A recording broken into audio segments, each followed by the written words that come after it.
Hello Bucks fans, subscribe to the channel so you don't miss Bucks first-hand news and leave your like to strengthen the channel.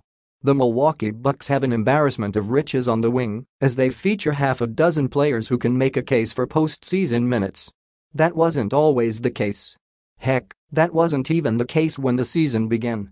Milwaukee used their 2022 first-round draft pick on MarJon Beauchamp and signed AJ Green to a two-way contract, partly because of their lack of depth on the wing when the season began.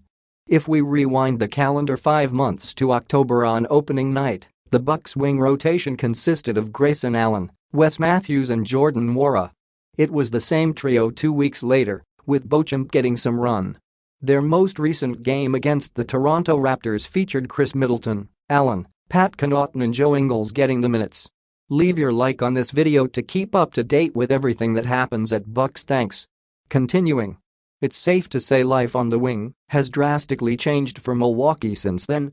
Middleton has returned twice and is now in the starting lineup, ramping his way closer to postseason conditioning. Ingles and Connaughton have also returned from injuries that cost them the beginning of the season. After months of flirting with the idea, Milwaukee finally traded for Jay Crowder.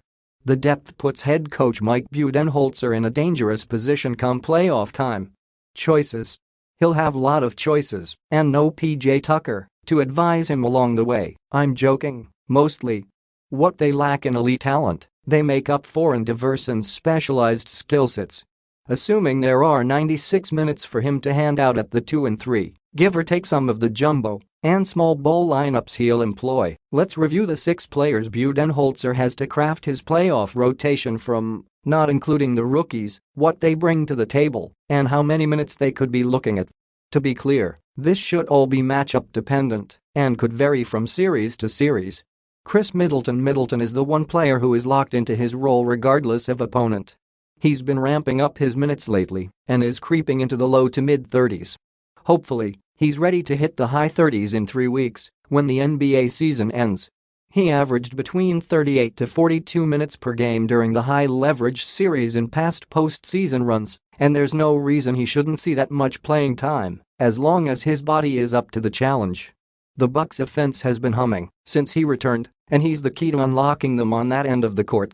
Jay Crowder. I assume the Bucks didn't trade 5 second-round picks for Crowder just to sit him in the postseason. His role in the rotation is probably the second safest after Middleton. But how many minutes does that mean? If we pencil Middleton in for 38, Crowder's floor is probably around 20 minutes per game.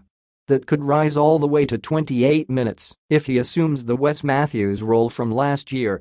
Joe Ingles' playing time will be greatly dependent on defensive matchups. He's a liability on that end of the floor where he's slow laterally and will get targeted. However, his ability to create offense in the half-court is extremely valuable, especially since the Bucks have struggled defensively in the playoffs every season under Budenholzer. I will also pencil him in for 20 minutes, which could rise or drop by 5 minutes depending on the opponent.